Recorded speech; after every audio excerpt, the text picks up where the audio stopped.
Salam saudara, mari kita berbicara tentang Matius seterusnya. Setelah Tuhan Yesus lahir di kota Bethlehem dan orang-orang Majus datang di Bethlehem, Yerusalem dan berkata, di manakah dia raja orang Yahudi, dan baru dihalalkan itu. Jadi dengan ini Herod mau membunuh Yesus Kristus. Jadi ada cerita Tuhan Yesus harus pergi ke kota yang lain. Kalau kita membaca Alkitab, setelah Adam dan Hawa berbuat dosa, keturunan dari Adam dan Hawa yang berbuat dosa, apa saja mereka melakukan tetapi tidak dapat dibenarkan oleh perbuatannya. Di Kejadian pasal 3 ada cerita Adam dan Hawa berbuat dosa. Mereka tidak hanya berzina atau berbohong, tetapi atau yang lain-lain. Ini tidak dosa yang begitu. Tetapi Adam dan Hawa, mereka membuang perintah Tuhan Allah dan mengikut iblis. Mulai saat itu, iblis menjajahi manusia. Jadi orang-orang yang terikat dengan iblis, apa saja dia berusaha tapi tidak bisa memerdekakan diri dari kuasa iblis. Jadi Kejadian pasal 3 ini berkata apa? Tuhan membuat pakaian dari kulit binatang untuk manusia dan untuk istrinya itu. Dan pakaian dari kulit binatang ini apa? Seekor binatang harus dibunuh, ya kan? Pertama kali ini Tuhan menyatakan kematian Yesus Kristus untuk menyelamatkan manusia. Selain ini, Tuhan telah menyatakan banyak cerita tentang Tuhan Yesus datang di bumi ini dan mati untuk menyelamatkan kita manusia. Kita manusia ditipu oleh iblis, jadi kita berusaha dibenarkan diri dengan perbuatan sehari-hari dengan baik-baik. Tetapi Tuhan sudah berkata, dengan perbuatan kita tidak akan diselamatkan dari dosa kita. Jadi apa yang Tuhan berkata adalah, anakku akan datang dan menyelamatkan engkau. Jadi lalu Tuhan memilih Abraham. Tapi Abraham tidak dapat melahirkan anak laki-laki. Dia harus memperanakkan laki-laki dan anak ini akan memperanakkan anak dan seterusnya. Akhirnya Tuhan Yesus akan dilahirkan. Ini sudah diketahui oleh iblis. Jadi iblis terus menolak dan menghalangi kelahiran Yesus Kristus. Tetapi Tuhan Yesus terus melakukan pekerjaan ini. Pada saat orang-orang Israel datang ke Mesir, dan kata Firaun berkata, yang membunuh semua anak-anak laki-laki dari Ibrani, membunuh dan atau membuang di sungai Nil. Dan ini adalah pekerjaan iblis untuk menghalangi kelahiran Yesus Kristus.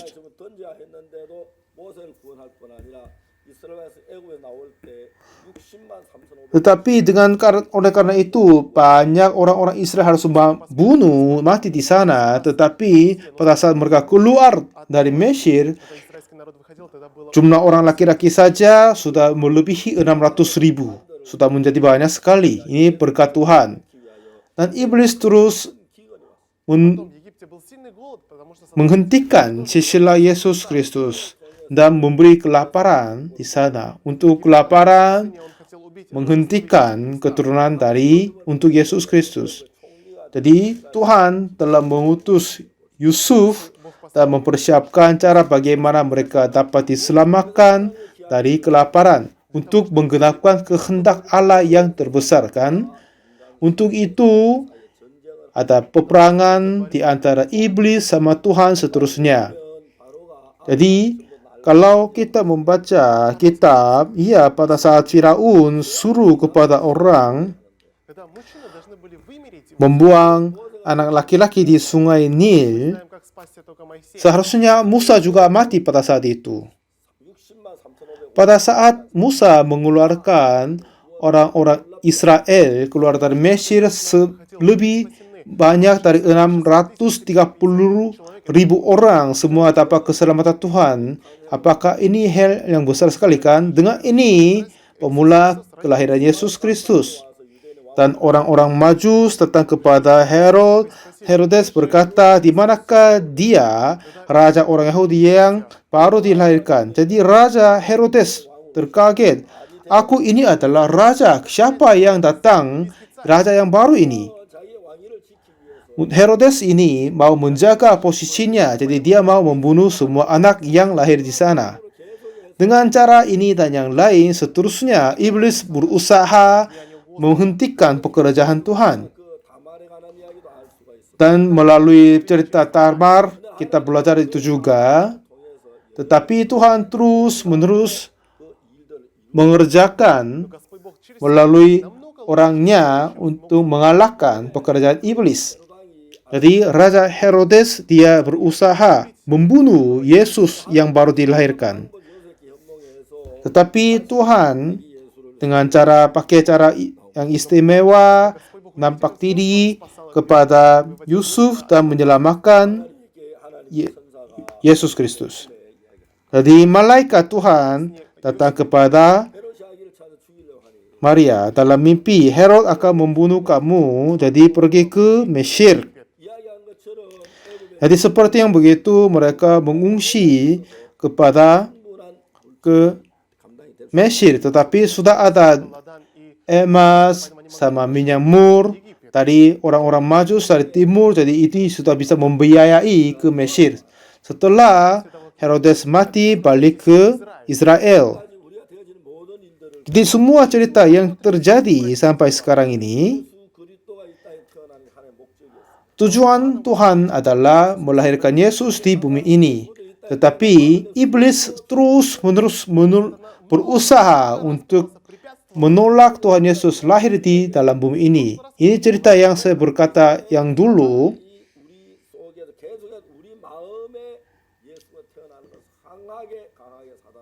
Iblis terus-menerus menolak, berusaha menghalangi Yesus Kristus lahir di dalam hati kita juga.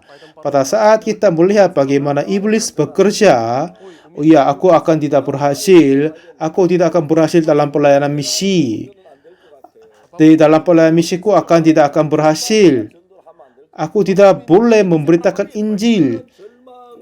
Perkiraan ini telah terus-menerus diberikan oleh iblis kepada kita. Tetapi kalau kita memandang kepada Yesus Kristus, apa saja iblis bekerja, tetapi Tuhan lebih hikmat daripadanya, jadi dapat menyelamatkan kita dari semua keselamatan. Iblis mencoba Adam dan Hawa dan berbuat dosa. Dan Tuhan telah membuat rencana menyelamatkan mereka oleh Yesus Kristus. Jadi iblis tak mengetahui dan menghalangi melahirkan anak. Dan Tuhan memilih Abraham memperanakkan olehnya dan terus dalam keturunannya lahirkan Yesus Kristus. Seperti yang saya berceritakan yang tadi, pada perjanjian lama, Firaun memberi perintah kalau anak laki-laki dilahirkan dari orang-orang Ibrani, membuang dia untuk matikan di dalam sungai Nil. Seperti yang cerita dan pekerjaan ini, iblis mau potong silsilah Yesus Kristus. Seperti yang cerita Tamar dan yang lain, kita sudah merasa semuanya. Tetapi Tuhan terus berlakukan untuk menggunakan kehendaknya. Jadi kerajaan hati kita, kedatangan Yesus Kristus di dalam kerajaan hati kita, iblis terus-menerus berusaha untuk menolaknya. Awal saya menerima pengampunan dosa, saya berkata tentang Injil ini kepada kakak perempuanku. Kakak perempuan terkaget. Ya, kamu Oksu, bagaimana kamu dapat pikir ini?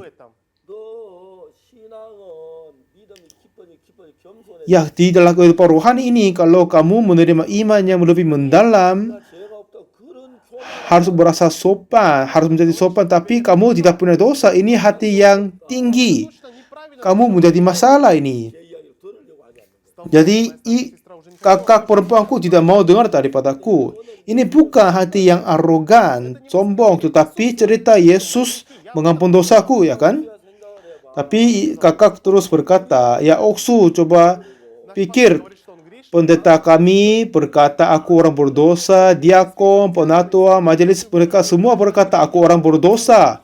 Tetapi kalau kamu berkata kamu orang benar, banyak orang tertawa kepadamu. Banyak orang berkata kamu orang sombong. Ini bukan pekerjaan Roh Kudus kiranya kamu menjadi sombong. Terus berkata begitu. Dengan cara ini, iblis berusaha menghancurkan imanku. Pada saat itu, iya, semua orang mengaku dosa, dan saya sendiri percaya aku orang benar. Aku pun merasa aneh. Tetapi pada saat itu, saya membaca Alkitab dan juga beberapa buku yang lain. Dan Martin Luther berkata, orang benar hidup oleh iman. Cerita ini sangat dibantu kepadaku. Dan Paulus juga berkata orang benar hidup oleh benar berkata juga, dan juga membaca banyak kesaksian dari orang-orang benar, orang-orang beriman. Yang heran adalah mereka semua berkata satu ketika mereka percaya mereka sudah dibenarkan. Ini menjadi harapan baru dan kekuatan baru kepadaku. Mulai saat itu saya berkata aku menjadi orang benar. Kenapa aku berkata aku menjadi orang benar? Aku tidak boleh berkata diriku sendiri aku orang benar karena aku sudah berbuat dosa banyak sekali. Aku pasti orang berdosa, tetapi jadi oleh karena itu saya berkata orang berdosa seterusnya. Tetapi pada saya membaca Alkitab, Alkitab berkata kamu sudah dibenarkan. Pada saat kepada orang-orang yang mempercaya Tuhan membenarkannya, Tuhan memperhitungkan imannya menjadi kebenaran. Alkitab berkata kepadaku, aku menjadi orang benar, dan Tuhan Allah berkata aku orang benar, artinya aku sudah dibenarkan. Amin. Mulai saat itu,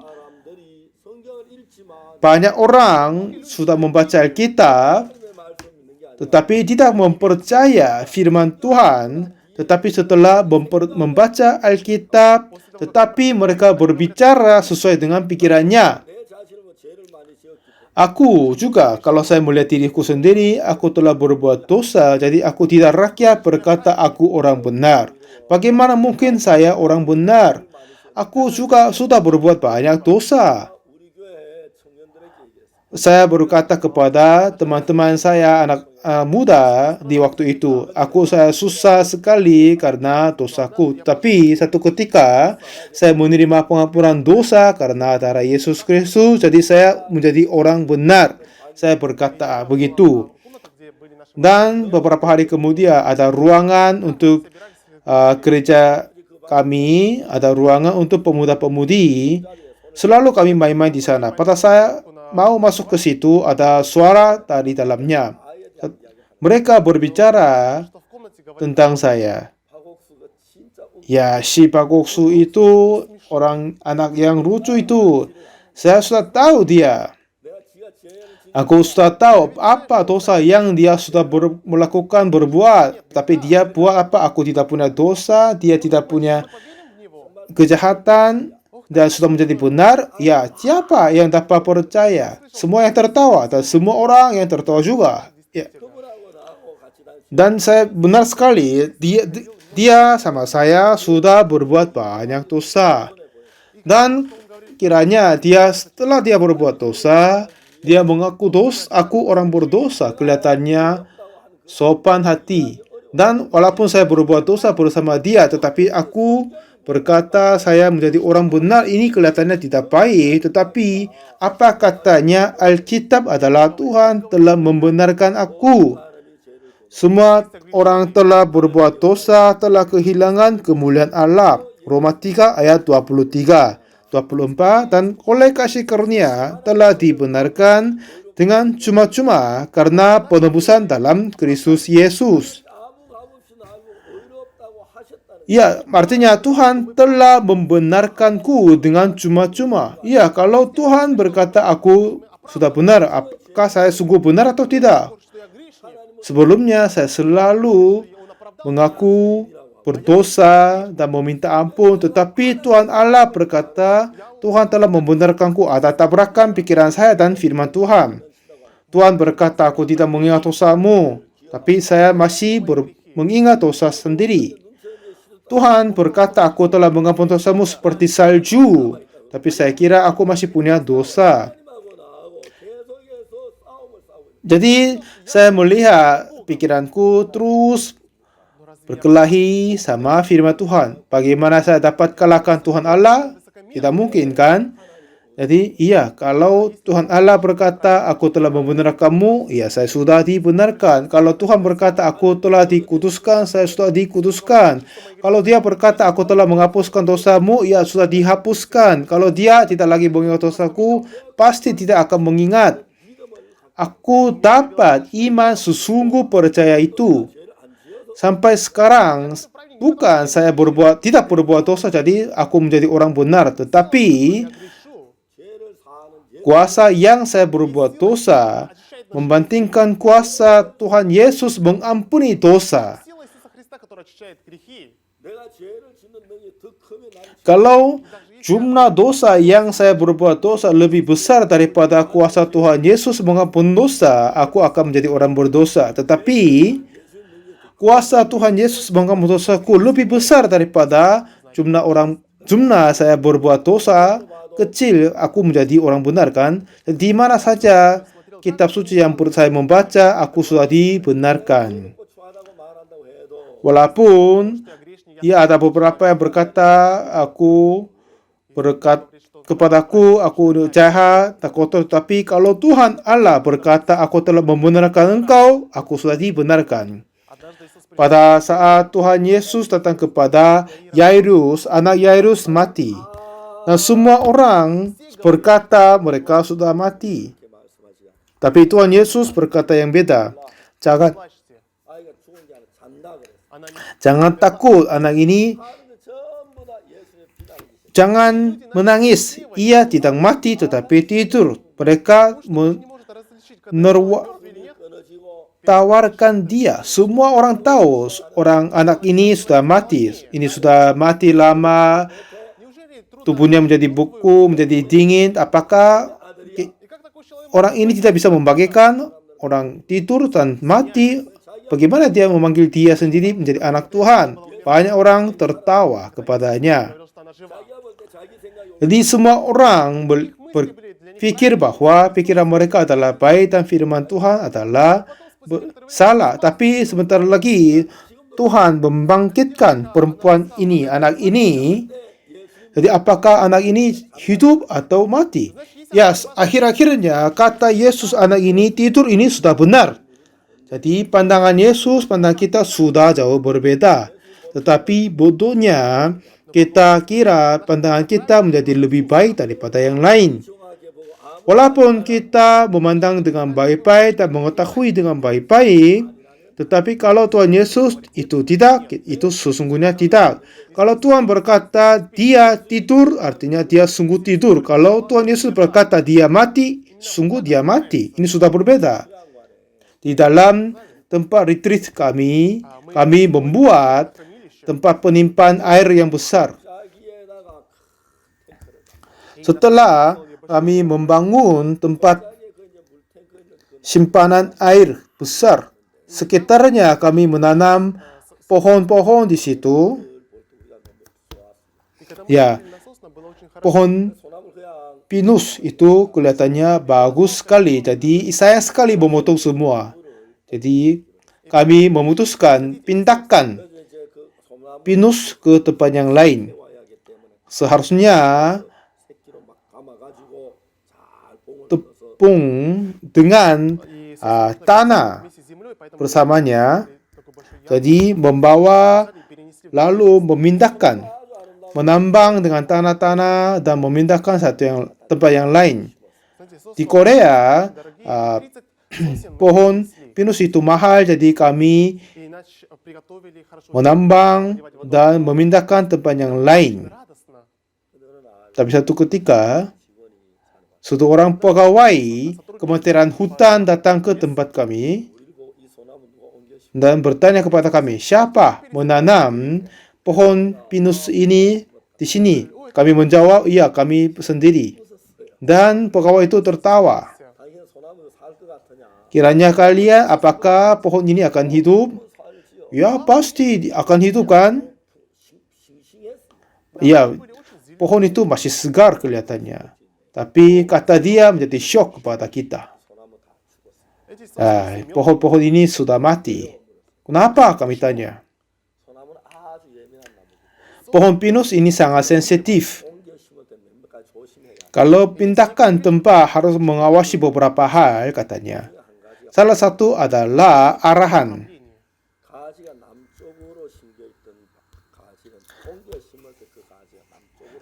Kalau cabang yang berarah bagian selatan harus pindah sesuai dengan selatan. Kalau cabang itu berarah di utara, harus menanam sesuai dengan arahnya. Ya, memang kalian menanam dengan baik-baik, tetapi arahan sudah berbeda, sudah salah. Jadi, pohon-pohon ini akan mati. Saya juga tertawa. Apa kamu sudah benar? Kata jawabnya, iya, ini akan mati. Jadi, sesungguhnya beberapa bulan kemudian, pohon-pohon ini kelihatannya segar, tetapi dalam 10 hari, 1 bulan kemudian, semuanya mati. Di antara 32 pohon hidup, sisanya mati semua. Walaupun pohon pinus yang sama, tapi pandangan saya sama pandangan pegawai perhutanan sudah berbeda. Dalam pandangan kita ini sudah hidup, tetapi dalam pandangan pegawainya ini sudah mati. Seperti begitu pandangan kita, pandangan Yesus sudah jauh berbeda. Jadi kita harus mempersatukan hati sama Yesus.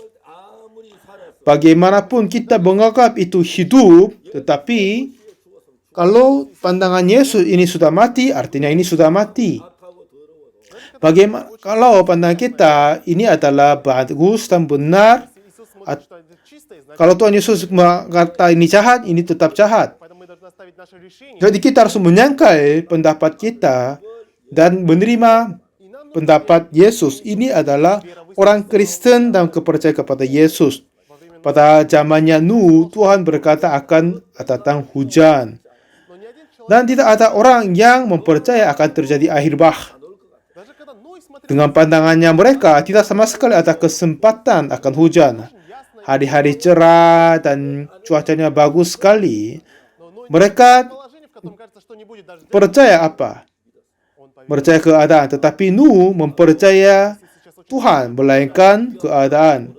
Ya, walaupun cuacanya cerah dan baik, tetapi kalau Tuhan berkata akan hujan, pasti akan hujan. Jadi, Nuh membangun bahtera dan masuk ke dalamnya. Sampai saat itu, banyak orang tertawa kepadanya. Dan mereka semua percaya bahwa pendapat mereka adalah benar. Tetapi Nuh tidak mempercaya pendapat dia sendiri, tetapi dia mempercaya pendapat Tuhan, firman Tuhan.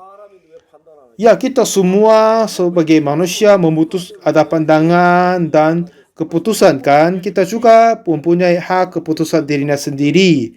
Kita sudah mempunyai pengalaman dan semua segalanya. Jadi dengan ini kami dapat memutuskan ini dan yang lain. Tetapi keputusan kita tidak selalu bersama dengan keputusan Tuhan Allah. Bagaimanapun kita menganggap pandangan kita adalah benar, tetapi sudah berbeda dari firman Tuhan, sudah berbeda dan salah.